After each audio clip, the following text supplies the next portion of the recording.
Hi, and welcome to the Ideal Nutrition Podcast. This is episode 10, and today we are going to be shaking things up a little bit. We're going to be talking about collagen supplementation, something I don't know a whole lot about.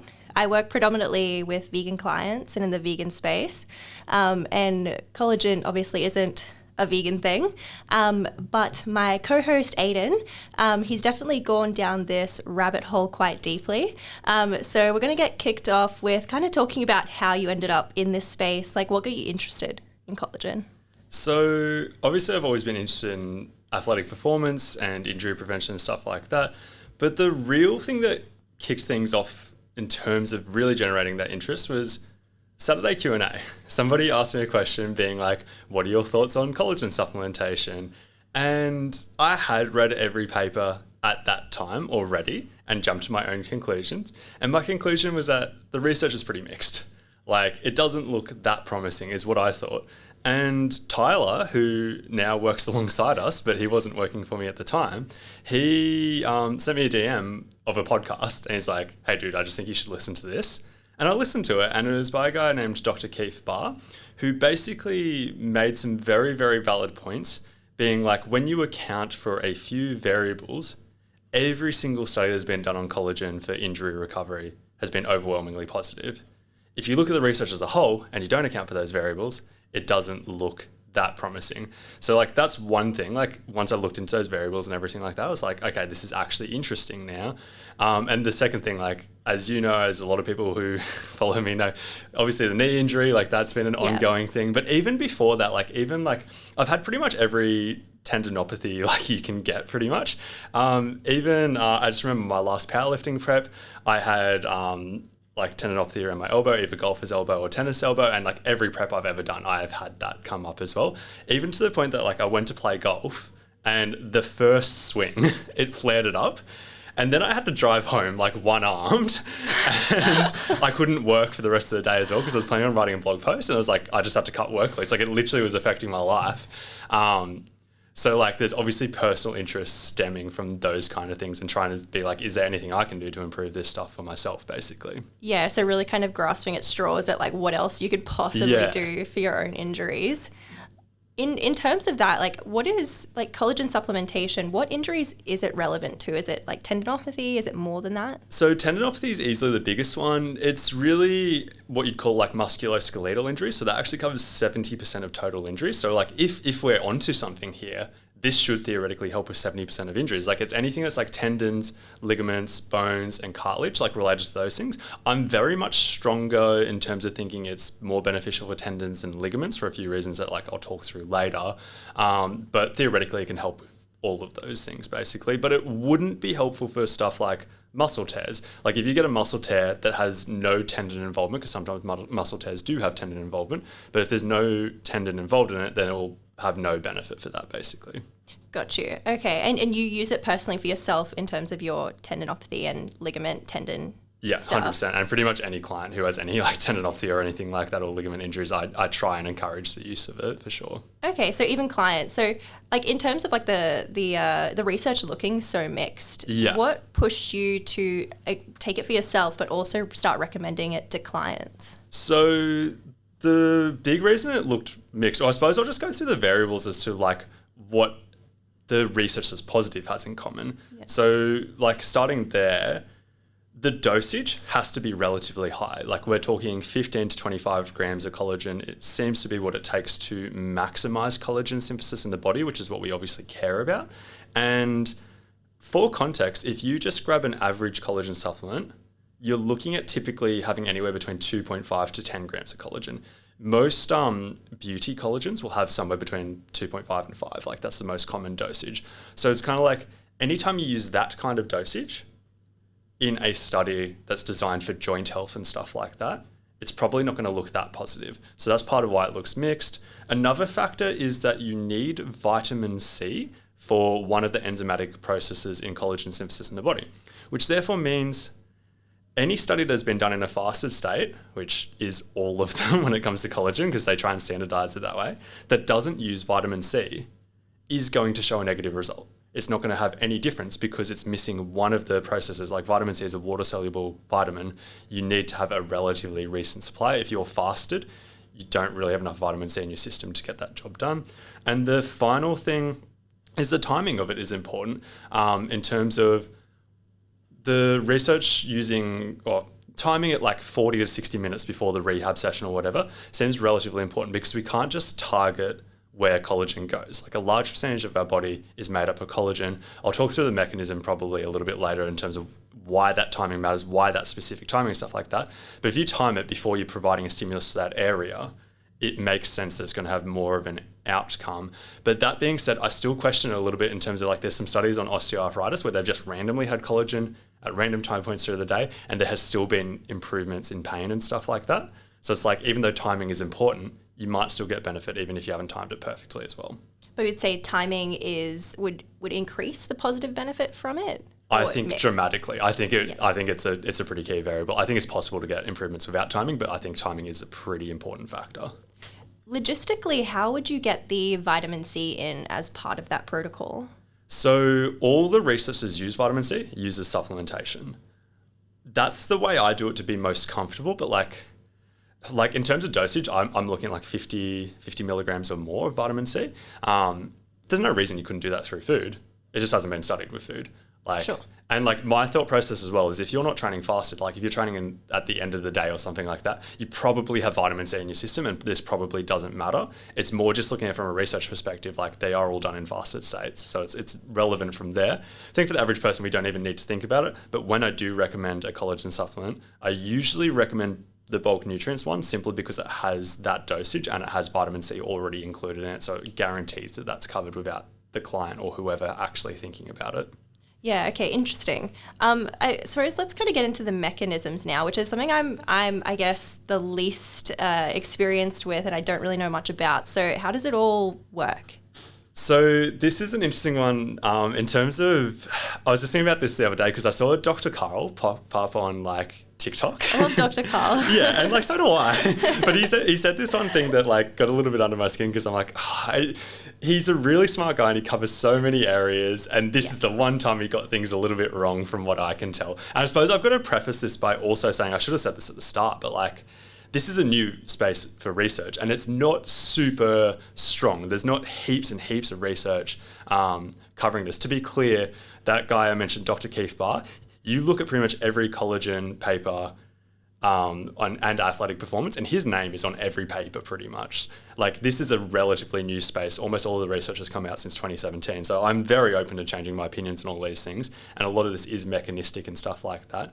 But in terms of the mechanism and the Dr. Carl thing I was going to talk about, was like, he pointed out some things. He got half of it right to a certain degree. He's like, we can't just consume a collagen supplement because that doesn't guarantee it's going to end up affecting the areas we want it to, like hair, skin, nails, etc., is what he was mostly talking about, and also injuries as well. Because it breaks down into the amino acids, and those just get digested and get used for whatever. That was his logic. But what I wanted to touch on, though, is that the amino acids in collagen are very different from the amino acids of other good protein sources. Collagen's very high in proline, glycine, lysine, and arginine. And to like make it clear how different it is, there's a thing called biological value for like figuring out what is a good protein source, so to speak, for muscle building. And stuff like, I think eggs have a 100 score, whey protein is around 100, and then like chicken, beef, etc., they're all in the high 90s. And then you're looking at other like sources, like for example, wheat protein is about 50. Collagen scores 0 on that. To be very clear, it is very different to other amino acids. And even on that topic, 10% of the collagen remains intact as peptides as well. So it doesn't all get broken down. Like some of it still remains as collagen peptides. And in terms of the mechanism, that's where the timing comes into play. So collagen, these amino acids peak in the blood about 40 to 60 minutes after you ingest them. So people have figured out the timing based on that. That's why they've chosen that timing. These amino acids are peaking in the blood. And ideally you're doing the rehab session or training or whatever and getting a ton of blood flow through that area. And if you're thinking about it in terms of tendons, think of the tendon like a sponge soaking up these amino acids during that time. And because the blood's going through, the amino acids are traveling there. That's how we target it. And if that's not enough, because like I get it, that's very theoretical, we do have research measuring collagen synthesis increasing in these areas, which is the important part. That's part of where I'm going on with the mechanisms and stuff like that, being like, it's all well and good to theoretically dismiss a mechanism, but when we have research showing that there's actual outcomes, we can't just dismiss it because of that, basically. Yeah, so I suppose your interest is predominantly in collagen supplementation for injury. There's not a lot of evidence, I believe, around gut health and like all those other things. So do you just want to talk about, I suppose, how you've found it to be effective for your own injury and for your clients? Yeah, so this is where it gets interesting as well. So the first thing I'll start off with is in terms of the facts, in terms of research. So when I was talking about collagen synthesis, there's about there's about 2 times increase in the collagen synthesis post-rehab session if you're doing it. So it's dramatically speeding up the process. Theoretically, you could train multiple times per day as well. There are certain rehab protocols where people are rehabbing 3 times per day. Shorter sessions, so they're not completely overloading themselves. Like they're doing the same total volume, but they're spreading the sessions out 6 hours apart across the entire day. And they're having collagen before every single session. Theoretically, collagen synthesis is therefore sped up by about 2 times for pretty much the entire day. Theoretically, this is a leap of faith, but like maybe that halves how long it takes to rehab an injury. Like that's probably a little bit too ambitious, and that's not something I'm actually saying, but it's like it is going to speed things up if you have your training appropriate. And that's the key thing, like coming back to like, this is why we can't study it in humans and stuff like that. Well, like animal studies show as something from like a 20 to 100% increase in like healing rates, basically, when they use collagen supplementation. And not only that, but there's better physical properties of the tendons. Like the tendons actually heal better. What I find difficult when it comes to humans, though, and particularly tendinopathy, because it is an overload injury, is what if the collagen supplementation boosts recovery by 20%? Does that mean you recover 20% quicker? Like I'm going to use myself as an example, but like every time I feel good, my knee feels good, I go out and play more basketball, or I lift heavier weights, or there's setbacks that occur due to the actual increase. Like there's only so much you can do from a nutrition perspective. If your rehab is on point and you're loading the appropriate amount, it's probably going to dramatically speed things up. The closest we have to that kind of stuff in the actual research yet, because as I said, it's early days and it's very hard to measure that in humans because most of this stuff will be done on professional athletes who they have competition to compete in and stuff like that. They might get back too early and stuff like that. But the closest we've got is certain case studies. Like there's one, once again, by Keith Barr, or there's 2 I'm actually going to mention. One of them is on an NBA player, and he had patellar tendinopathy, so that's the same injury that I've got, so I understand that relatively well. And a lot of experts in that space often talk about the concept of treating the donut, not the hole. As in the hole is the injured area, and there's some healthy tendon around that area. And the concept that most people say is we're probably not ever going to heal the injured area. Let's just try and get the healthy area around that to handle load well enough that you don't feel pain. In this case study, this NBA player actually healed the injured area, which is incredibly rare. Like they just had collagen before their rehab sessions, which were actually just isometrics. They did a strength training protocol as well, just through their strength and conditioning coach. And the collagen addition seemed to make a difference. There's MRI evidence of that. And another example, once again, Dr. Keith Barr has is of a discus thrower who had patellar tendinopathy as well in both of his knees. And he did isometrics 5 times per week for 7 weeks, no other training, because he was in so much pain to start off with that he couldn't do other training. And once again, got an MRI at the end of it, and there was like if a doctor saw it fresh, they couldn't see any form of patellar tendinopathy, which is incredibly rare. Usually 2 years later, the injured area is still there. So it's like there seems to be very tangible outcomes here, but it's also very hard to study in humans because we change our behaviours, basically. Yeah, well, what about in the area, I suppose, of prevention, or if someone's, more prone to something like tendinopathy, is it useful there? I think so. So we don't have evidence like backing that up. There's no studies on that. But like if I've got a powerlifter who's going through a competition prep and they get that elbow pain every single time, of course I'm going to have them have collagen. Like even in my experience, like I'm just thinking about it in terms of being like, what if they get through 2 more weeks of good training before their elbow flares up? They get 2 more good bench sessions, 2 more good squat sessions, all of those kind of things. Or technically 4 more, given how most powerlifters are training, like 2 times per week benching. That's worthwhile. And what if it's so good that like they don't actually end up with any issues? And like even jumping onto another topic with that, theoretically, it can build stronger tendons to start off with. Maybe that translates to better powerlifting performance as well. Even in sports, like there's some people theorizing that this might help with vertical jumps and sprint times and stuff like that. Like stronger Achilles tendons could help. That's a leap of faith, and like the research hasn't been done yet, but it is an interesting area as well to look at.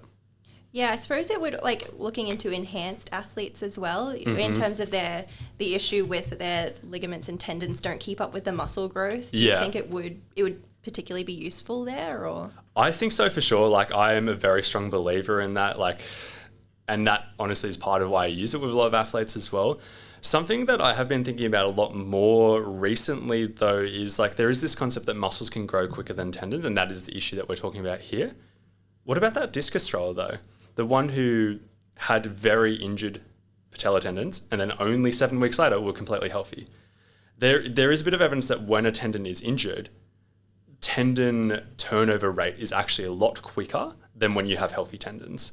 So it's like, who's to say that, like, yeah, I don't know. So like, I do think it makes sense for enhanced athletes to be using it, but like maybe tendons can grow quicker under certain circumstances than we normally give them credit for as well. Swinging back around to the biological value of collagen protein, logistically, I guess when you're planning for an athlete and you're looking at their total daily protein intake, do you tend to count that, I guess, 20 or 30 grams of protein as part of that? Or because it's so low biological value, do you give them a little bit more? Yeah, it's a hard one to answer. So like, it's a yes and no answer. Like, it depends on how much total they're having. For example, if you were having somebody doing that 3 times per day protocol and every single time was 20 grams, we're talking like 60 grams. That's a lot. That's a lot. So it's like, you'd be very silly if we're using, say, a range of like 1.6 to 2.2 grams per kilogram of body weight protein, and we're at the low end of that range, and then 60 grams was made up of that, then yes, I would 100% look at giving more. Me personally, with my athletes, I do tend to just go on the higher end of the protein range to start off with. So it's like, say that 1.6 grams per kilogram of body weight protein is going to cover it for almost everybody as an example, and I'm giving them 2 to 2.2 or whatever to start off with. The question no longer matters because it's already like they're high enough anyway that it doesn't really matter basically. Yeah, okay. The question I suppose I get all the time when I do briefly talk about collagen supplementation is can we get it through food? Like things like bone broth and all these things that people talk about that do contain some collagen. Can you utilize that, or is the amount too high in what you need? Yeah, so back in 2017 when I did my sports dietitians course at the AIS, they were using bone broth with athletes back then for that exact same reason. They're like, people do like a food first approach. If we have access to this, we might as well use it. But not long after that, there was a study that came out from the AIS. They were studying it there. Rebecca Alcock did a study measuring the collagen content of bone broth, and it was just so inconsistent in terms of like, a lot of the time the collagen content is too low. It's nowhere near that 15 plus gram amount.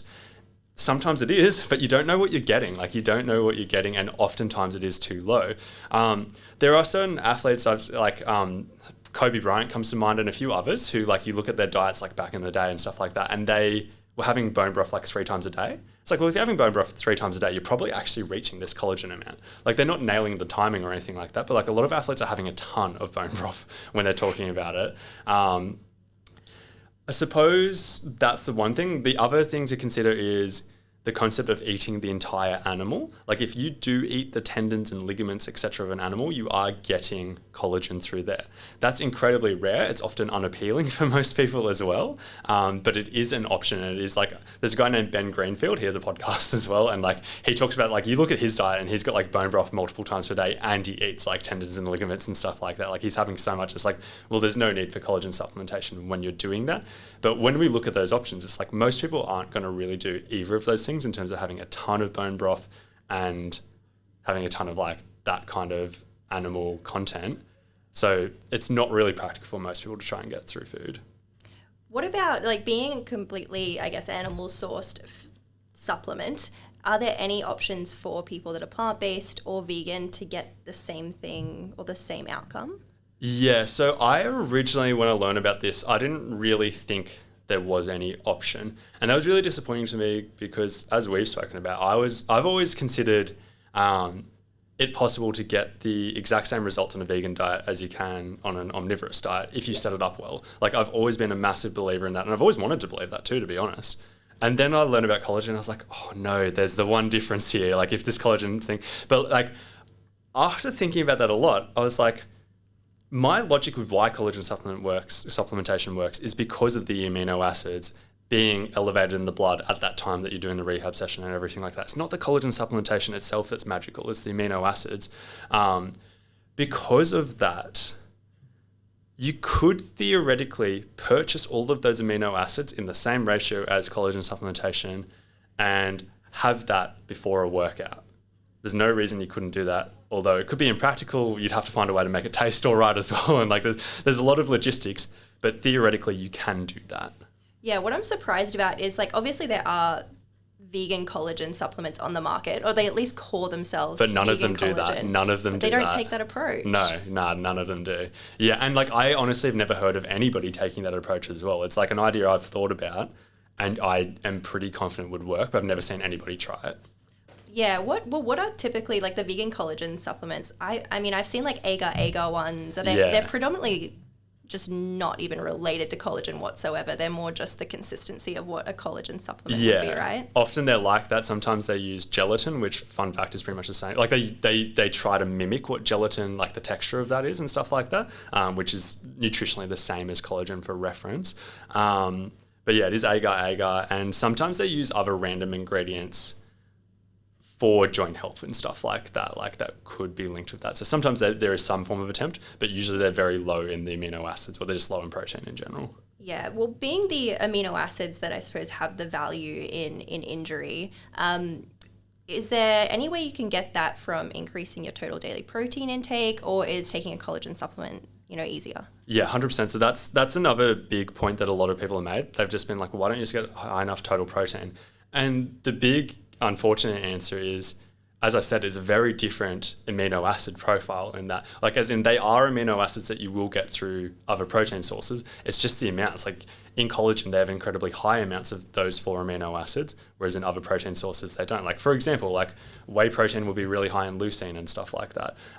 There's just not much overlap between those. So that's really the logic. And then the other piece of logic, which I've heard people say, and I don't really have an opinion on it, but it is worth having the discussion about it, is that maybe there's a ratio of amino acids. For example, we didn't really talk about it, but like I am also of the opinion that collagen doesn't really do anything for gut health at all. Mm-hmm. But a lot of the people in the gut health, like in that kind of field who think it does matter for gut health, talk about ratios, and they're like, if you do not get a good ratio, having high total protein intake is making this worse, because you need this ratio to offset that. So I don't really believe that, but it is worth like considering that could be a possibility. Maybe not for gut health, but maybe just for everything else collagen is useful for.